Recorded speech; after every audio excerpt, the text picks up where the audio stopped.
There are 5 military bases in Colorado Springs, and today we're going to cover 5 neighborhoods that a lot of families in the military tend to gravitate to if they don't want to live on base. Let's check them out.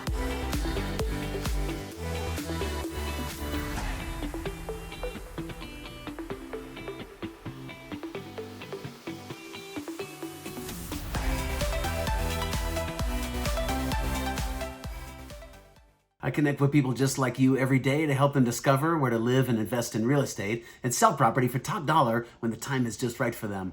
My name is Leif Jacobson. I'm an ex-cop turned realtor, also known as Safe Leif. If you're new to this channel, subscribe so you're first to learn about Colorado real estate. My contact information is below. I'm excited to hear from you. Reach out by text, call, or email after this video, or book a calendar event and I will reach out to you, whatever works best.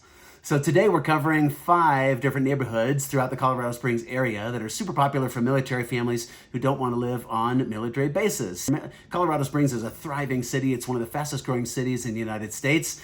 We're not landlocked by anything, and so we're in this kind of unlimited space as far as growth. And there are 5 military institutions to make note of here, and that is Cheyenne Mountain Space Force Station, Fort Carson Army Base, Peterson Space Force Base, Schriever Space Force Base. Those are 2 bases that have just been converted to Space Force since it's been based here.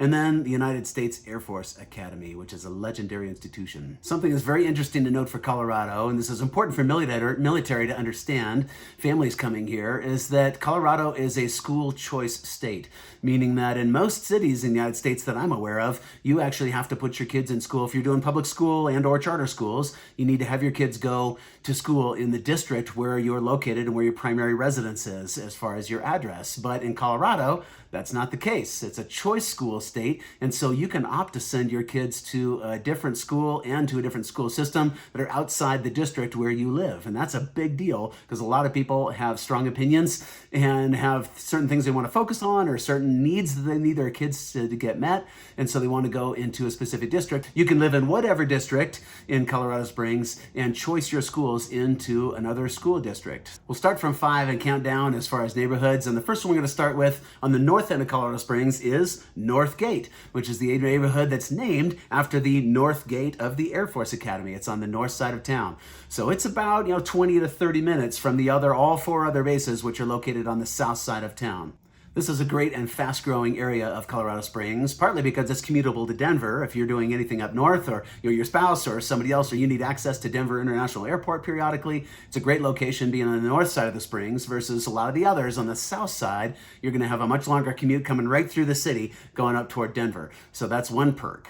And it's within proximity. It's kind of a column on either side of Interstate 25, so lots of resources nearby and with close access to the freeway. In addition, talk about school districts. You are located within School District 20, which is an extremely desirable school district. It's actually one of the top school districts in all the state of Colorado, and some would say in the nation. It's nationally known as far as academics and programs and entrepreneurship. So 4 of the top 10 schools in all of Colorado Springs are located in District 20. Generally around this area on the north side of town in general, there's gorgeous views of Pikes Peak and the Front Range as far as the Rocky Mountains. So it's beautiful views in the area and all the amenities. We mentioned access to the interstate, but all the amenities that are close to the interstate as well, as far as entertainment, dining, Costco, Trader Joe's. I mean, everything is within minutes of locations on the north side of Colorado Springs. There's some high-end neighborhoods as well as some unique amenities, such as the club at Flying Horse.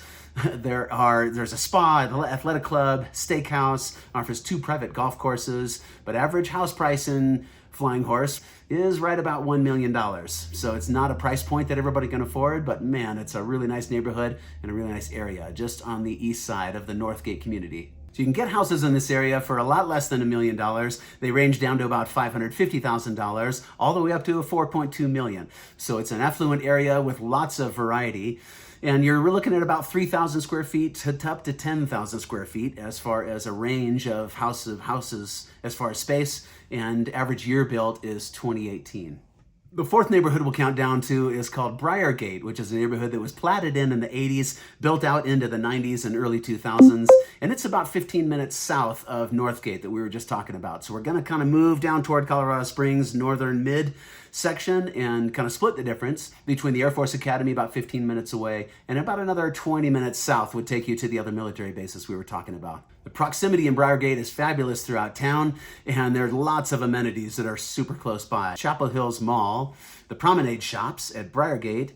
There's multiple hospitals and medical centers. There's a brand new, a couple years old children's hospital. It's state-of-the-art right in the middle of Briargate, Briargate YMCA, as well as right next to that is John Veneza Park, which is a multi-million-dollar park complex, which is gorgeous. It's very popular, features large accessible playgrounds, has a multi-pavilion and shaded areas. There's a splash pad, and it's a sports mecca. There's multiple courts and sports fields there. It has one of the most beautiful turf fields I've ever seen. It's about three soccer or football size fields all on one playing field. I mean, it is massive, and it's fully lit, so you can play late into the evening when it's getting dark. It's an amazing complex, and it's free to use. Briargate currently has single-family homes and townhomes available that range from just over 1,000 square feet to 3,500 square feet, and a price range of $325,000 to $585,000. Average year built in Briargate is 2012 as far as average year of a resale house. Briargate is known for three individual neighborhoods, and some are newer, some are older. And the first one we'll talk about is Wolf Ranch, which is a beautiful planned community with really neat amenities, great walking paths, incredible pocket parks, and they have a rec center and all sorts of stuff going on there. So it's well designed, really well done. Average home price is $721,000 right as of the making or recording of this video. Average home size is just over 3,300 square feet, and the average year built is 2020. So it's a newer neighborhood with really cool amenities, and the HOA fees, homeowner association dues, are not too expensive. They're very affordable. Considering the amenities that you get and the ambiance, it's pretty affordable. Some HOA fees are very expensive, and Wolf Ranch is really affordable, all things considered. The third neighborhood we'll talk about is Pine Creek, which is kind of located central classic area of Briargate. It was built out in the early 2000s. Average home price is $872,000. Average home size is over 4,100 square feet. So these are large homes, pretty affluent area. And it's known for the Pine Creek Golf Club and golf course as well. The third neighborhood we'll talk about is Cordera, which is just north of Wolf Ranch. And that is an average home price of $782,000, just a little over Wolf Ranch. Average home size is just over 3,600 square feet. And average year built is 2020 as well. Wolf Ranch and Cordera both are newer build neighborhoods within the last decade, especially the last 5 years. There's hundreds and thousands of homes going in there. Very affluent area. Now, Cordera has a little bit more expensive HOA fees, or not a little bit more. They can be actually far more expensive as far as the HOA fees, but and they also have a rec center. They also have some neat amenities. But man, if you're deliberating between the two, I often recommend clients head down toward Wolf Ranch, because if they find a house they like and like just as much as the Cordera area, because monthly costs are considerably less as far as those HOA dues. A third neighborhood we'll talk about, which is popular with military families and is just outside the city limits of Colorado Springs to the east, is Woodmen Hills, which is located in Falcon, which is just a few minutes. I mean, it's about 10 minutes, depending on where you're coming from. 10 minutes from the intersection of Woodman and Powers Boulevard. So you're just headed out to the east, and it is much more wide open. It's kind of the plain style as you come out of incorporated Colorado Springs. You head into it's not an incorporated town, but it's an unincorporated area of El Paso County, which is called Falcon. And there are equestrian trails and areas and easements. It's a little bit different vibe and flavor than being smack in the middle of town. It's kind of a unique location because it's a straight shot up Highway 24, which is a highway that comes out of downtown or kind of south central Colorado Springs and shoots directly northeast out of there. And so you don't have to go up through the city and then come out east to Falcon. Woodmen Hills was built out in the late 90s and into the early 2000s. And they had an HOA, Homeowners Association, when they were platted, but actually the neighbors all the owners got together years later and nixed the HOA. So there's no restrictions in Woodmen Hills as far as what you can do, and a lot of people like that. But there's the good and bad that comes with that. Is there's plenty of contractors that own properties in Woodmen Hills and park work trucks and plumbers and HVAC guys and other service companies and things. So you need to be aware of that in Woodmen Hills. The good and the bad is if you hate HOAs, it's a fabulous community because you can do kind of whatever you want. But if you like an HOA and appreciate the restrictions that come with that and a specific ambiance that you like to have in a neighborhood, you might want to look to the north of that in Meridian Ranch, which we'll cover in another video.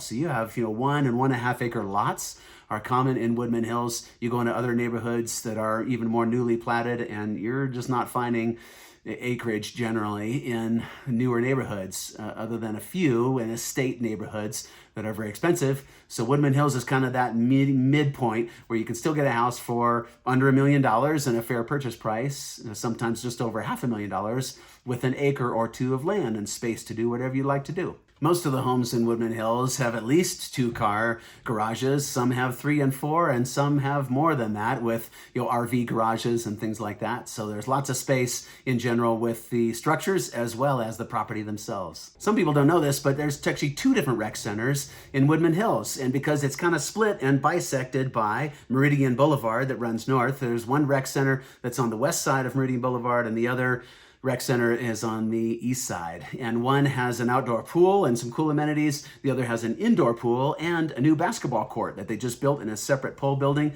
So there's some really cool amenities. And a lot of people don't know that Woodmen Hills actually is one of the few neighborhoods around where you don't have to live there in order to use their facilities. You can pay a fee without being a guest of a resident and just come in and use the facilities for a small fee. It's a few dollars per person, and you can come in and use their facilities. The Antler Creek Golf Course also runs throughout Woodmen Hills and goes up actually through Meridian Ranch as well, which is the neighborhood to the north. Antler Creek Golf Course, it either is or used to be the longest golf course in all of Colorado. So that was kind of their claim to fame. It's also just a few minutes away from 2 huge regional parks, which is Black Forest Regional Park, which is 385 acres, and Fox Run Regional Park, which is 417 acres and is being built out more and more all the time because Meridian Ranch, the neighborhood to the north, is building right over toward the park, and so building out and around it, so it's kind of getting filled in as far as the space out there. Woodmen Hills is located in School District 49, which is one of the fastest growing school districts in all of Colorado because it's one of the fastest growing areas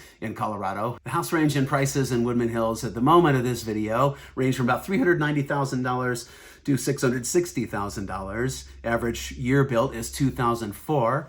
And they range from about 1,500 square feet up to over 4,000 square feet. The second neighborhood we'll count down to is Stratmoor Hills, which we're continuing further south. We've come out of the east, we came out of the north to the east, and now we're heading towards south, kind of central Colorado Springs. Now we're about 30 minutes south of the Air Force Academy, 25 or 30 minutes, and we're more like 10 or 15 minutes from the other military bases that we talked about on the south side of the city. Stratmoor Hills has fabulous proximity to downtown Colorado Springs, is minutes away, and also I-25, Interstate 25 is right there as far as jumping north or south, whether you're headed north or south to Pueblo or north to Denver area. Pikes Peak Community College is located right in the central part of Stratmoor Hills, and you're in school district number 2 down in this area. The further you go southward in the Colorado Springs area, the more affordable houses become because you're into older neighborhoods and kind of old-time developments down there in comparison. Average home price is just over $400,000 in Stratmoor Hills, and they range basically from $250,000 to $675,000 as far as square footage. 720 square feet all the way up to 4,500 square feet, and the average year built, like we talked about, is 1968. That's average. So there's lots of houses built 40s, 50s, 60s, as well as some that are built into the 70s, 80s, and 90s, but not so many houses that have been built after the year 2000 down in this area. The number 1 neighborhood we'll narrow down to here, mainly because of proximity, not necessarily the houses or properties themselves, but because it's smack in the middle, right close to Schriever, Peterson, Fort Carson, all those bases that we talked about. So for military families, you're minutes from almost any base down there, and it's super accessible. There's thousands of homes in these neighborhoods and lots of availability as far as military families to buy houses. Fortune magazine called Fountain one of the top 25 places for military families to live, especially with those things I just mentioned, and proximity to the military bases, and also the ambiance. It's light and bright. There's gorgeous views right up to the Front Range as far as the Rocky Mountains. It's a fabulous location. It's home to Pikes Peak International Raceway is one thing that the southern part of Colorado Springs is known for.